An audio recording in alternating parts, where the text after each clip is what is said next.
Catherine Bernardo ipinakilala si Alden sa mga ASAP artist. Mainit nga ang pagwe-welcome ng ASAP artist kay Alden Richards sa guesting nila ni Catherine para i-promote ang kanilang pelikula na ipalalabas na sa November 13. Sa backstage ay maraming ang nag-welcome kay Alden na mga artista at nagpa-picture pa. Si Catherine mismo ang nag-introduce kay Alden sa mga ito. Samantala, isang bagong TikTok at nagtitrending nga ngayon na video ni Alden sa TikTok na kung saan ni-rank ni TikTok ang mga love language ni Alden. Sa pagkakarank nga ni TikTok ay mukhang mali ito para kay Alden dahil ang number 1 nito ay ang physical touch. Kaya naman, ang nasabing TikTok video ni Alden ay nagtitrending at ikinukonekta na naman kay Catherine.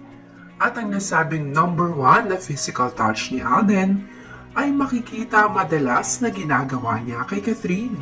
Kaya naman, isa na naman itong hint para sa ating mga fans na kapag nakita natin na hawak ni Alden ang kamay ni Catherine o ang kanyang bewang o anumang mga klaseng physical touch ay nangangahulugan lamang na ito na pinaparamdam ni Alden ang kanyang pagmamahal kay Catherine. Kaya naman, marami ngayon ang patuloy na kinikilig sa dalawa, maging ang kanilang mga kapwa-artista ay labis na kinikilig sa kanilang chemistry. Ayon pa nga sa kanilang mga kaibigan na nasa ASAP at mga artista doon ay iba talaga ang tinginan ng Catherine ngayon.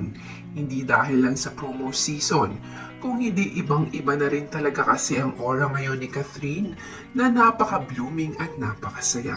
Kaya naman masasabi natin na talagang pinasasaya ni na Catherine at Alden ang isa't isa. Samantala narito ang nasabing TikTok video ni Alden na nagtitrending ngayon.